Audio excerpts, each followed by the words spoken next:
Hey everyone, David Aragona here with the July 23rd edition of Horses to Watch. This is the second Horses to Watch of the current Saratoga meet as we take a look back at week two from Saratoga. One of the great things about Saratoga is that there is so much turf racing. And as a trip handicapper like myself, turf racing is usually the kind of racing that provides the most trips to find, pace situations, trouble, large fields, wide trips around the turn.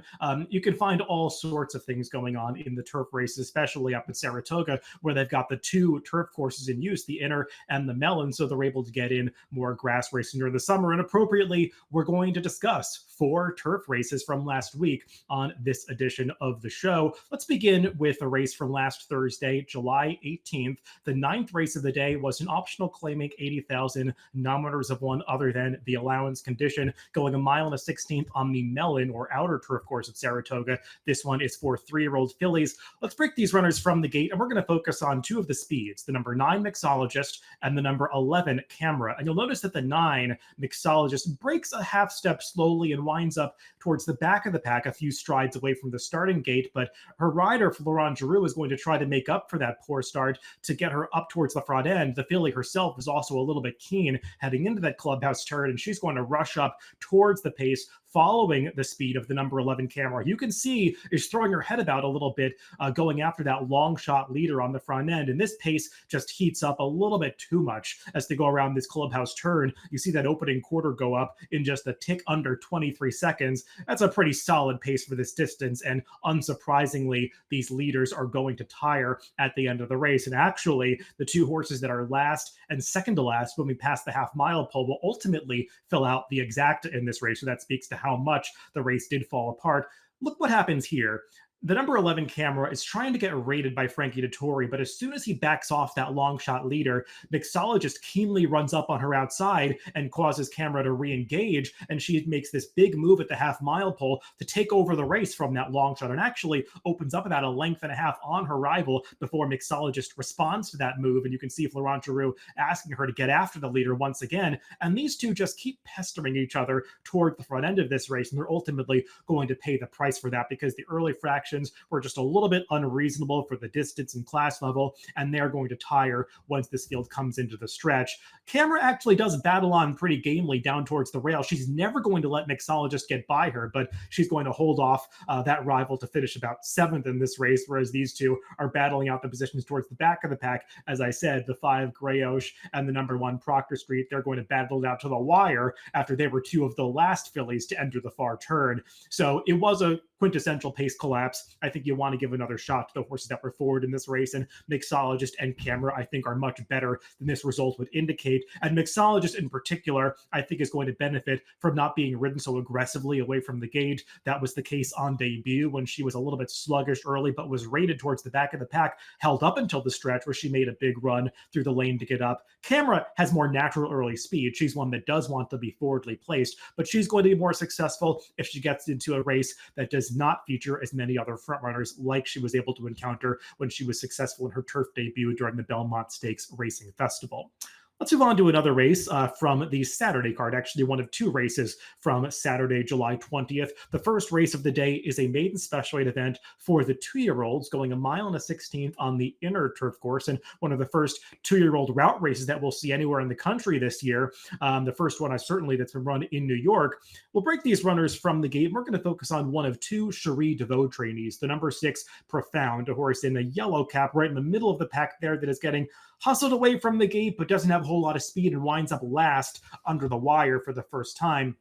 And you could see Jean Velasquez kind of shaking the reins at Profound a little bit. The horse is not really engaged heading into this clubhouse turn, just trying to keep him focused on the task at hand to follow the runners ahead of him. And it's kind of a weird situation because this was the one of the two Cherie DeVoe trainees that took all the money in this race. I believe Profound went off at 2-1, whereas his uncoupled stablemate without caution, the number 2 in this race, didn't take any money, went off at 13-1, and that's the eventual winner of this race, whereas Profound struggles to beat even a single horse home. But I think Profound was the one of the two that really needed this debut experience. And you could see moving down the backstretch, Velasquez is asking him for some run to move up along the inside. And this horse is actually responding pretty well. He's going to start to make progress, gain momentum, coming up on the inside of rivals, heading into the far turn here. And he's actually advanced to the point where he's already up in mid-pack here, about to move inside of those two runners in the pink silks. And Velasquez, again, asking him to get even closer, but now he's going to respond to that encouragement, start to run up on horse's heels. Velasquez right here has to tap on the brakes, and Profound just overreacts to that cue a little bit, and suddenly he's off the bridle, and the horses in front of him are running away from him, and it's just kind of a stop and start trip for this horse. Now Velasquez asking him to get back into the bridle. He starts to respond right here in mid-stretch, but you can see this race starts to fall apart. A couple of the speeds are going to come back in the face of Profound that he's going to have to steady pretty significantly right here. Velasquez has to take up, and the race is basically just over from that point.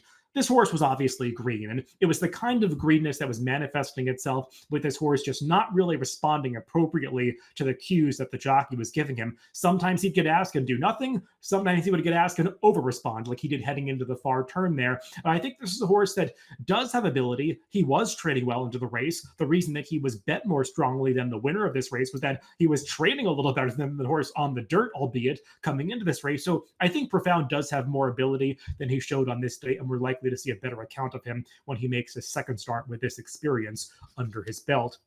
Let's move on to another race from this Saturday card, July 20th. The sixth race of the day was an allowance first level, going 5.5 furlongs on the melon turf for fillies and mares. Let's break these runners from the gate, and we're going to focus on the number 6, Parola Sakura, who was one of the fancied runners in this race, and a little hard to pick out right now. She's in the white silks with a black cap. You're going to see her settle into about third place as they move down the backstretch here, and she's going to get into a pretty good position, seemingly, in the early stages of this race, because Brian Hernandez Jr., the jockey that's riding for trainer Joe Sharp on this day, is going to basically angle her down towards the inside, get into a pocket position, which seems like a good place to be for this turf sprint. But then you see that opening quarter go up 21-1. They are really flying on the front end, and the two speeds are going to come back to the pack. And this is yet another race that features a pace collapse, and not just a pace collapse, but a race that features a significant outside flow, where horses that come wide into the stretch are the ones that are going to have the success.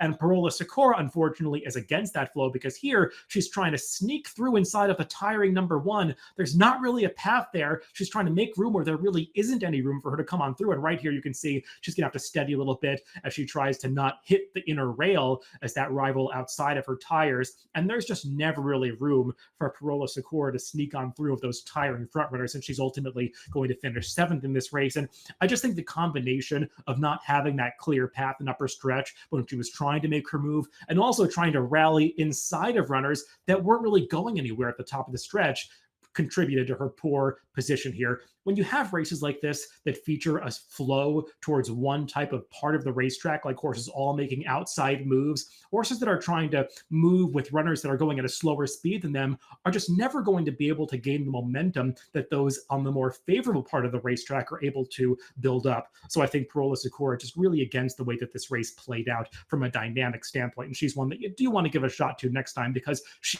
has survived faster paces in turf sprints in her prior starts. Just needs to be able to keep up that momentum, which she wasn't able to do in this race.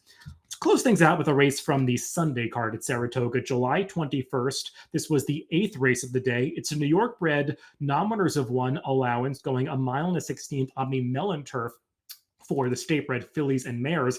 Let's break these runners from the gate. We're going to focus on the number 1, Rwanya, who is a H. James Bond trainee, who I think I've highlighted on this show before, perhaps in her prior race. But again, not an ideal trip for Rwanya. She breaks well from the inside and looked like she would have had the speed to go on with it and be contesting this pace, which in retrospect might have been the right thing to do. But her jockey, Javier Castellano, decides to rein her in, get her off the pace, the riding style that she's used in most of her recent starts. But you could see the pace isn't that quick up front, and Rwanya wants to do a little bit more than she's being allowed to do. She's really tugging on the reins as they move around the clubhouse turn onto the backstretch, not really settling the way that you would want to see for a horse that is going to try to make a run in the stretch or around the far turn of this race. So just that's a first strike against her being able to achieve her optimal result here, is that she's just not settling through the first half of this race. And the second problem occurs right here, where rather than saving all that ground that he had basically fallen into with a rail post position,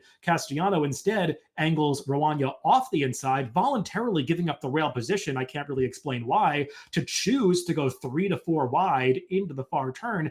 That's not the kind of move that you want to make, especially in a slow-paced race where you're already against the dynamics. You don't want to put yourself further against the flow by giving up inside position that is going to be an advantage as the pace starts to quicken towards the front end. And you can see now the leaders are starting to increase the tempo, and Rwanya has to go 3 to 4 wide around the far turn to try to gain those positions. And that's just too much of an exertion of energy at a point in the race prior to the stretch. And you can see here, she's going to flatten out a little bit. And I think just that the two contributing factors of her being ranked in the early stages and then being forced to go 3 to 4 wide around the far turn just don't allow her to run as well as she could in this race. And furthermore, this was a race that really did hold together towards the front end. The two horses that completely exacted in this race were first and third in the early stages. Also two horses that had rail position for almost the entire race. And you could just see the performance of the fifth place finisher, who just barely got beaten out of third in this race. She was 55-1, and she almost hit the trifecta being forwardly placed. So I think that just speaks to the fact that you really needed to have forward position in this eighth race from last Sunday. And Rwanya was back in mid-pack, too keen, and going too wide around the far turn. So I think she's a horse that definitely is capable of doing better with a better trip. And she got a similar sort of trip two back. So hopefully her jockey can adjust, or maybe the trainer can give some extra instructions to get back to a style that works a little better for Rwanya in some future starts. So those are all the horses to watch for this week. If you want to follow any of these horses moving forward, you can go to your account on DRF.com, add these horses to your horse watch list, and you'll get email notifications when these horses are entered back in the future. You can also go into your DRF formulator or Timeform USPPs, into the charts, into the notes section, and add your own running line notes about these horses, your trip notes for the horses that I discussed on this show, or ones that you find yourself watching replays. And those notes that you make will show up in the running lines when these horses are entered back in the past performances for future races. So those are all the horses to watch this week. Make sure to stay tuned for future episodes of Horses to Watch, focusing on Saratoga this summer on upcoming Tuesdays.